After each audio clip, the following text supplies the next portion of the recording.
అందరికీ నమస్కారం. ఓం గం గణపతియే నమః. ఓం శ్రీమాత్రే నమః. ఓం శ్రీ గురుభ్యో నమః.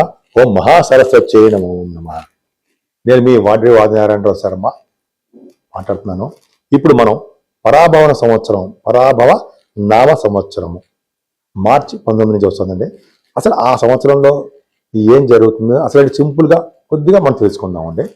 ముఖ్యంగా పరాభవ నామ సంవత్సరము 60 సంవత్సరాలు ఉంటాయి కదా, ప్రభవ విభవ అనుకుంటాం కదా. ఆ 60 సంవత్సరాల్లో 40వ సంవత్సరమే పరాభవ నామ సంవత్సరము అంటాం. ఈ పరాభవ నామ సంవత్సరంలో ముఖ్యంగా చేయవలసిన దానం ఏంటి తెలుసా అండి? వెండి రజిత దానము అని చెప్పి అంటారు. అంటే ఈ వెండి దానం చేయడం వల్ల విశేషమైన విశేషమైన సుఫలితాలు ఉంటాయి అని చెప్పి శాస్త్రం చెప్తోంది. అంటే ఒక్కొక్క సంవత్సరానికి ఒక్కొక్క దానం చెప్తూ ఉంటాం కదా. ఈ పరాభవ నామ సంవత్సరంలో వెండి దానం చేయడం వలన మంచి సుఫలితాలు ఉంటాయి. పరాభవ అనే పదమునకు అసౌకర్యము అని అంటాం, లేదా అవమానము అనే అర్థం వస్తూ ఉంటుంది. ఈ పరాభవ నామ సంవత్సరానికి కేతు అధిపతి తెలుసండి. అద్భుతం. కేతు అదేంట్రా అనుకుంటామే, కేతు అధిపతిట. అంటే ఈ కేతు వలన తీర్థయాత్రలు చేస్తారు. చాలా మంది తీర్థయాత్రలు చేస్తారు సంవత్సరంలో.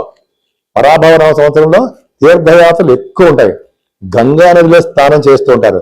పవిత్ర నదుల్లో స్నానాలు ఎక్కువగా ఉంటాయి. మతపరమైన వేడుకల్లో పాల్గొంటూ ఉంటారు. ధర్మము మోక్షము ప్రచారం చేస్తూ ఉంటారట కేతు కదా. అంతేకాకుండా జనాలందరూ కూడా మోక్ష మార్గాన్ని అన్వేషిస్తూ ఉంటారు. ఇంకా కేతు గ్రహానికి అధిదేవత ప్రత్యేక దేవత ఉంటారు కదా అండి. అంటే అధిదేవత ఎవరు? చిత్రగుప్తుడు. ప్రత్యేక దేవత ఎవరు? బ్రహ్మదేవుడు. సో చిత్రగుప్తుడిని బ్రహ్మదేవుణ్ణి మనం పూజించాల్సిందే. అందరూ కూడా అందరూ కూడా 12 రాసుల వాళ్ళు పూజించాల్సిన ఎవరంటే చిత్రగుప్తుడిని. మన చెట్టా రాస్తారు గురుగారు, మన గురుగారు మంచిగా రాయని చెప్పి చిత్రగుప్తుడిని పూజించడము, బ్రహ్మదేవుణ్ణి పూజించడము. అలాగే రాజస్థాన్లో ఉంది కదండి మన బ్రహ్మదేవుడి గుడి. ఆయన పూజించడం వలన ప్రత్యేక దేవత అవుతారన్నమాట.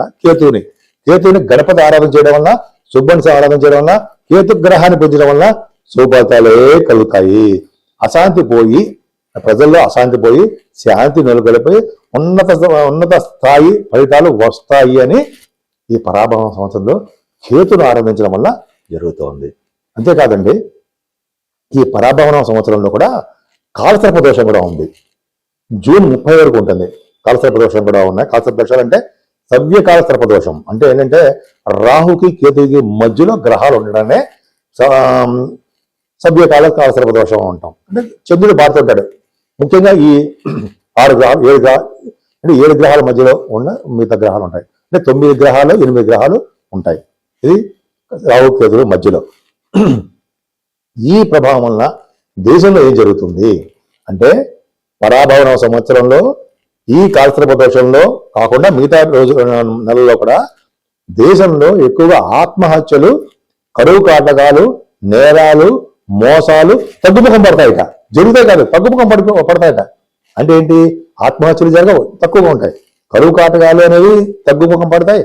నేరాలు, ఘోరాలు, మోసాలు, ఎదుటి వాళ్ళు మోసం చేయడము అన్ని తగ్గుముఖం పడతాయి అని శాస్త్రం చెప్తాను. నేను కాదు, పంచాంగాలు చెప్తున్నాయి.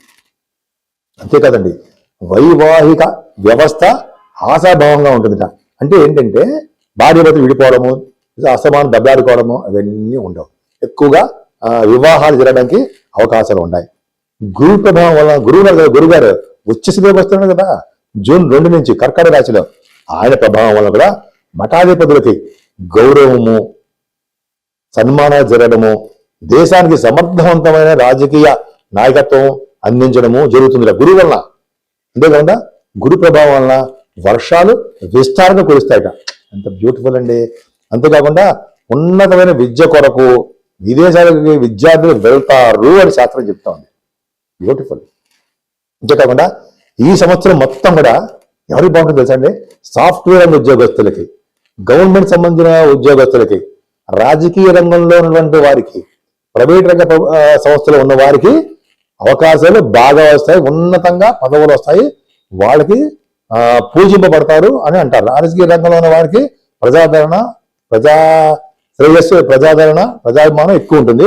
పదవులు వస్తాయి. మిగతా రంగంలో ఉన్న వారికి ప్రమోషన్స్ రావడము ఇవన్నీ జరగడానికి అవకాశాలు అనుకూలవంతమైన కాలము అని శాస్త్రం చెప్తుంది.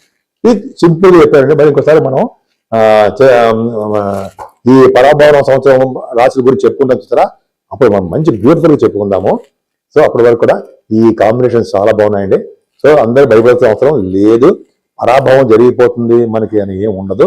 రాష్ట్రాలకి మధ్య, దేశాల మధ్య, రాజకీయ నాయకుల మధ్య ఉంటాయి తప్ప అంత భయపడాల్సిన అవసరం లేదు. మనకి మెయిన్ దశ జరుగుతుంటుంది కదండి, మంచి దశలు ప్లస్ గోచారం ఉంది, మనకి భయపడాల్సిన అవసరం ఏముంది? సో కొద్ది గొప్ప అప్పుడప్పుడు మాత్రమే మనకి పరాభవం జరుగుతుంది. మనకి ఎప్పుడు జరుగుతూనే ఉంటుంది అనుకోండి. సో అది ఇబ్బంది పడాల్సిన అవసరం లేదు. ప్రజలు బెంగ పెట్టుకోవాల్సిన అవసరం ఏమాత్రం లేదు. మీ అందరికీ కూడా ఈ పరాభవన సంవత్సరంలో ఎక్కువగా అందరికీ బాగుండాలని, సుఖశాంతులతో ఉండాలని, దేశ విదేశాల్లో ఉన్న వారందరికీ కూడా బాగుంటారని, అన్ని రంగాల్లోనూ ముందంజలో మనం అందరం ఉండాలని నేను మనస్ఫూర్తిగా కోరుకుంటున్నాను.